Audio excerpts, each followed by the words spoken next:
Hey Eileen, it's Zach. Did you know yesterday was the first day of spring? I walked home tonight and it was very warm. But anyway, I wanted to do some line readings of Juliet for you to give you a sense of how the language sounds, and I also thought I'd interject with a few definitions and interpretations if anything seems particularly obtuse to me. So I apologize for the lousy quality of this recording. I'm just kind of knocking it out in a hurry. So let's see. Romeo and Juliet meet in Act 1, Scene 5 at a party. And they have this kind of extended joke about comparing kissing to praying. So Romeo says, "If I profane with my unworthiest hand this holy shrine, the gentle fine is this. My lips, two blushing pilgrims, ready stand to smooth that rough touch with a tender kiss. So I'll make up for profaning your shrine, your hand, by kissing you." Juliet says, "Good pilgrim, you do wrong your hand too much, which mannerly devotion shows in this. For saints have hands that pilgrims' hands do touch, and palm to palm is holy palmer's kiss." So she's saying he's a pilgrim, she's a saint, and even saints can touch pilgrims.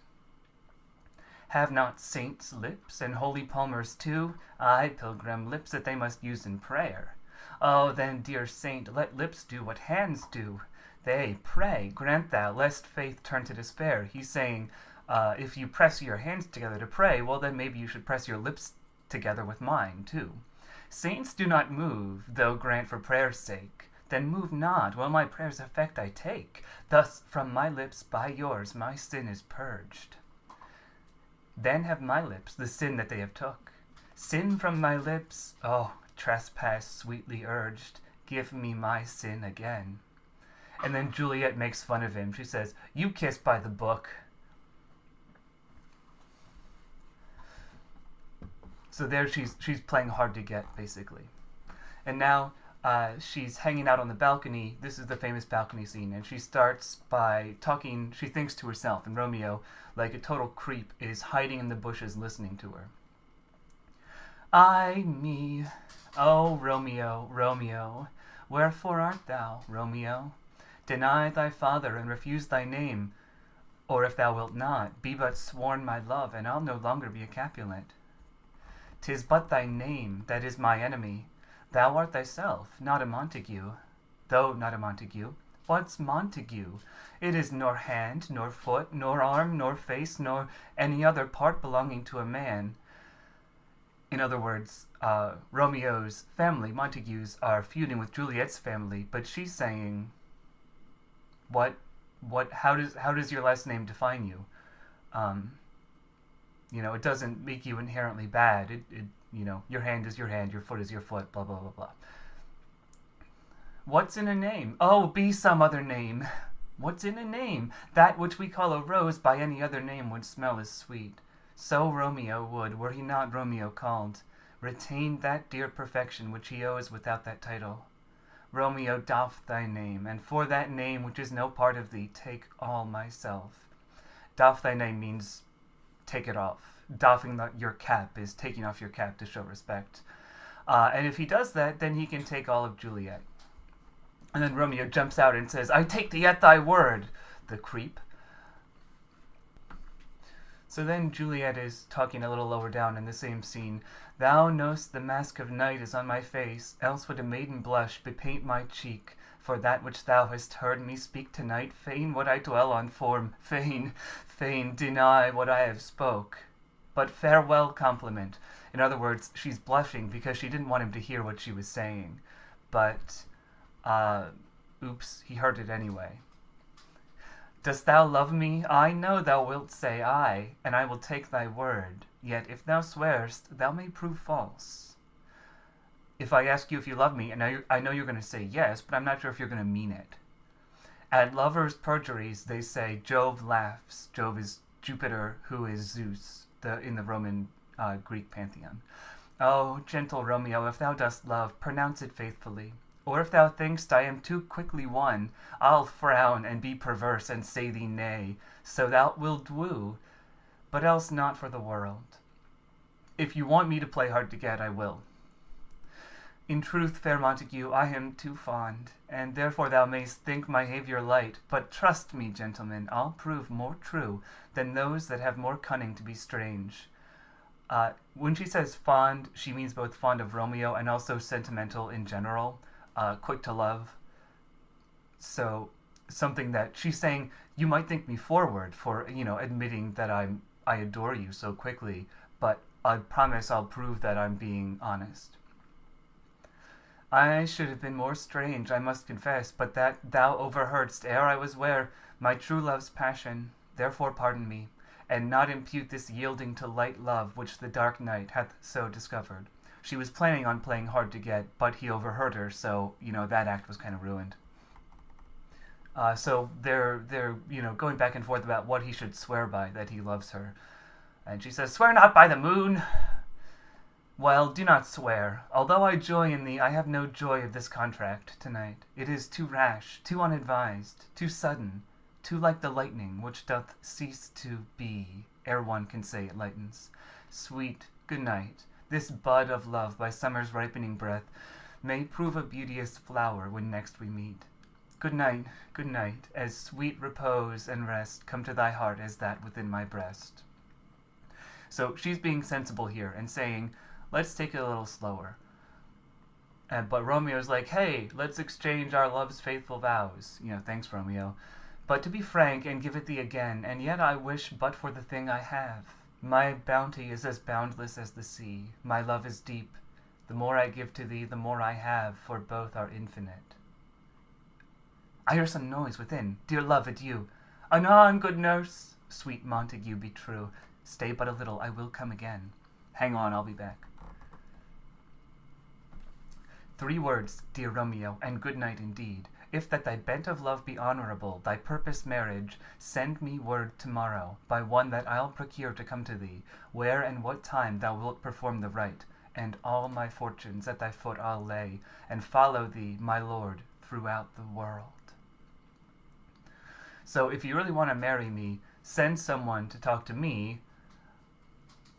Oh, sorry, I'll send someone to talk to you, where and what time thou wilt perform the rite, and you tell her when and where we're going to meet up and get, be officially married.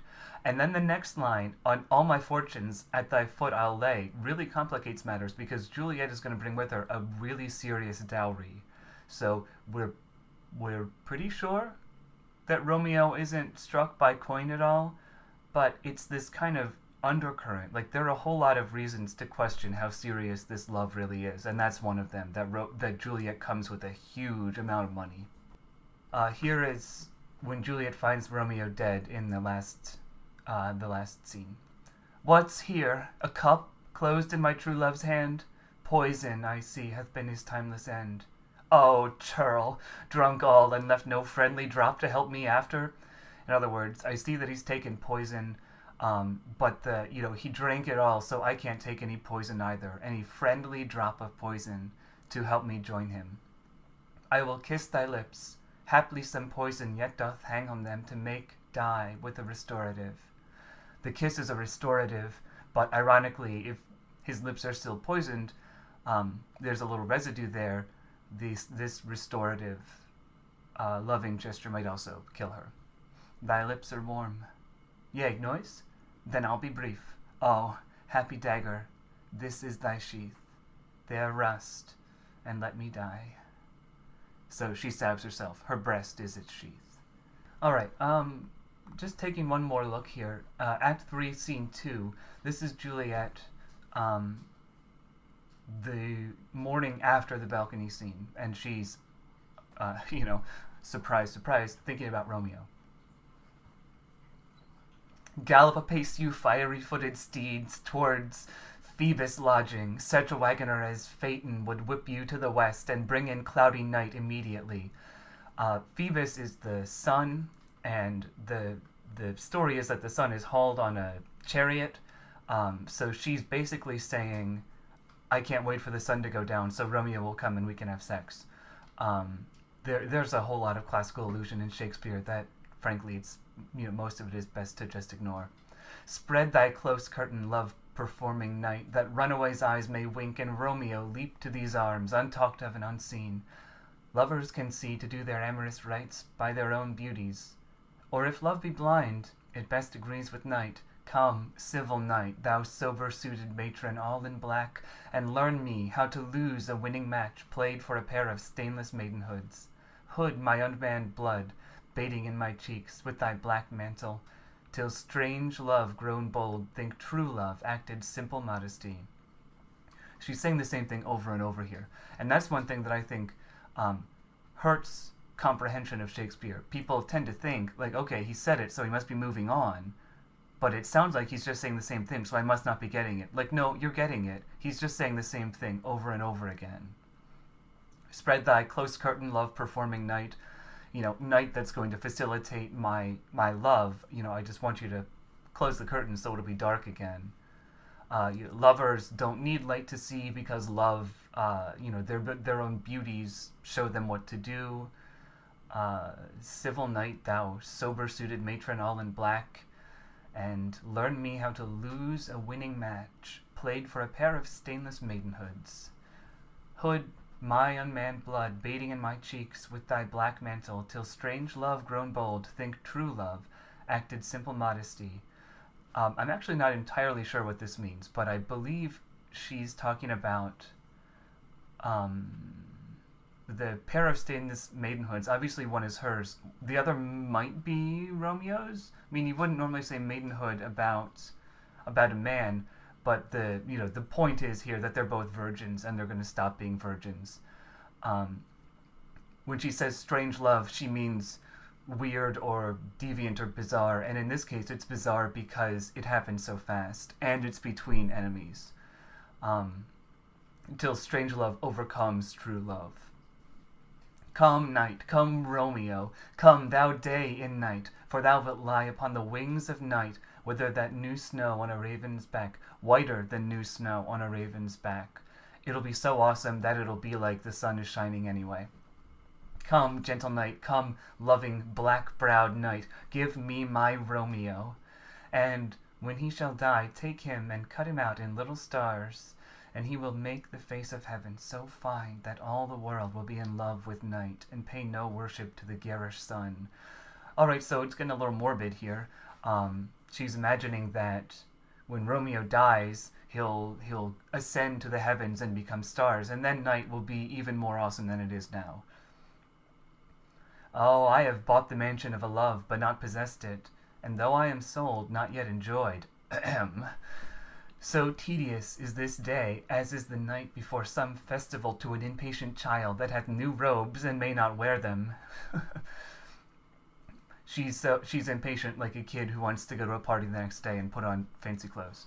Oh, here comes my nurse, and she brings news, and every tongue that speaks but Romeo's name speaks heavenly eloquence. Now, nurse, what news? What hast thou there? The cords that Romeo bid thee fetch? Okay, I'll actually give you another one really quick, and I think this will be the last one. I'm just going through my Google Doc here to see if there's another big Juliet speech. I don't think there is. Oh, good lord, there is. Okay, well, what the hell? We'll just bust through them both really quick. Alright, so this is after Juliet learns that Romeo has killed Tybalt in a duel. And Tybalt is Juliet's cousin or something like that. So Romeo, who obviously is her husband by this point, has killed her cousin, so how awkward. Shall I speak ill of him that is my husband? Ah, poor my lord, what tongue shall smooth thy name, when I, thy 3 hours wife, have mangled it? If I'm not going to be nice about you, who will be? But wherefore, villain, didst thou kill my cousin? Wherefore means why. That villain cousin would have killed my husband. Well, maybe he killed Tybalt because Tybalt was trying to kill him. Back, foolish tears, back to your native spring. Your tributary drops belong to woe, which you, mistaking, offer up to joy. My husband lives that Tybalt would have slain, and Tybalt's dead that would have slain my husband. All this is comfort, wherefore weep I then? She's trying to convince herself that she shouldn't be crying because Romeo lives, and that's the better of two bad options. Some word there was worser than Tybalt's death that murdered me. I would forget it fain. Fain means I wish, or hopeful, I want to. But oh, it presses to my memory like damned guilty deeds to sinners' minds. Actually, it would be pronounced like damned guilty deeds to sinners' minds, but most people tend to modernize that. Tybalt is dead, and Romeo, banished. That one word, banished. Yeah, you wouldn't do that. Hath slain 10,000 Tybalts. Hearing Romeo's banished is worse than having 10,000 Tybalts get killed. Tybalt's death was woe enough if it had ended there, or if sour woe delights in friendship, and needly will be ranked with other griefs. Why followed not, when she said Tybalt's dead, thy father, or thy mother, nay, or both, which modern lamentations might have moved? If sour woe delights in fellowship, and needly will be ranked with other griefs, why followed not, when she said Tybalt's dead, thy father, or thy mother, nay, or both? Alright, I'm not entirely sure what that means either, but she's basically saying, hearing that Romeo's banished really, really sucks. But with a rearward following Tybalt's death, Romeo is banished. To speak that word is father, mother, Tybalt, Romeo, Juliet, all slain, all dead. Okay, that makes more sense then.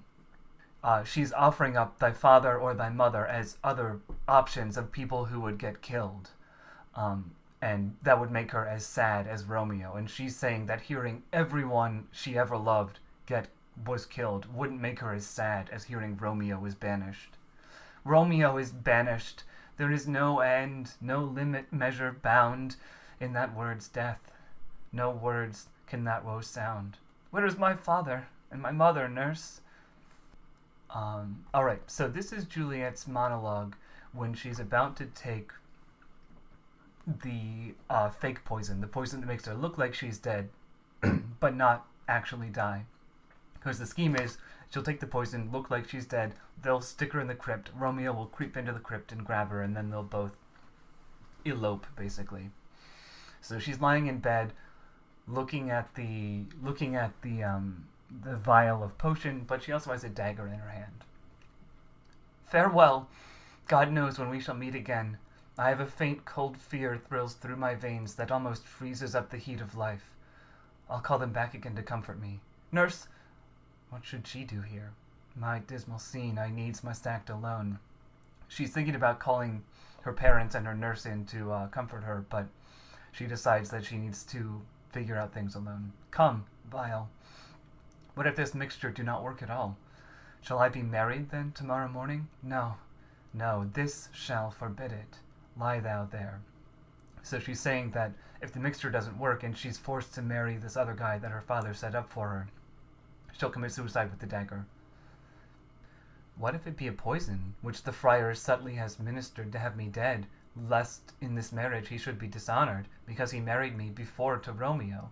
What if the friar is going to betray her by giving her poison, so he dodges any blame that he would get for marrying Juliet to Romeo, and then subsequently marrying her to the guy she's engaged to? Although it's important that she was actually married to Romeo by a friar before her dad made the official engagement, so it's not technically, like, she's in the right. I fear it is, and yet methinks it should not. For he hath still been tried a holy man. It's still clear by his actions that Friar Lawrence is a good guy. How if, when I am laid into the tomb, I wake before the time that Romeo come to redeem me? There's the fearful point. Shall I not then be stifled in the vault, to whose foul mouth no healthsome air breathes in, and there die, strangled, ere my Romeo comes? It's a scary thing to fake your own death and then get buried in a big mausoleum. It's like a big house that they stick dead bodies in, and all the Capulet dead are buried there. Buried. It's not really burial at all. They're just put in coffins and, shoved on a shelf on the wall. So what if the potion backfires and she wakes up too early and she's just hanging out in the crypt with all these dead people? Or if I live, is it not very like the horrible conceit of death and night, together with the terror of the place, as in a vault, an ancient receptacle where for these many 100 years the bones of all my buried ancestors are packed? Where bloody Tybalt, yet but green in earth, that means newly buried, lies festering in his shroud, rotting. Where, as they say, at some hours in the night, spirits resort, spirits turn up. Alack, alack! Is it not like that I, so early waking, what with loathsome smells and shrieks like mandrakes torn out of the earth, that living mortals, hearing them, run mad? Isn't it likely that I would go crazy if I woke up and saw spirits running around and all the crazy stuff you get in crypts? Or if I wake, shall I not be distraught, environed with all these hideous fears, and madly play with my forefathers' joints? Wouldn't it be awkward if I woke up, went crazy, and started playing with bones, and plucked the mangled Tybalt from his shroud, and in this rage with some great kinsman's bone, as with a club, dash out my desperate brains? Wouldn't it be funny if I beat myself to death with someone else's bones? Oh, look! Methinks I see my cousin's ghost seeking out Romeo, that did spill his blood, spit his body upon a rapier's point. Stay, Tybalt, stay! Romeo, I come. This do I drink to thee. It's weird because you don't ever really hear development in this monologue towards her actually resolving to drink the potion and take her chances. It's just at the very end where she sees Romeo potentially dying, that she's finally willing to go all in. So I hope this helps a little bit. I'm certainly looking forward to working with you, and I think that you'll be able to render these lines light years better than I just did. So, cool. Enjoy. Talk to you soon.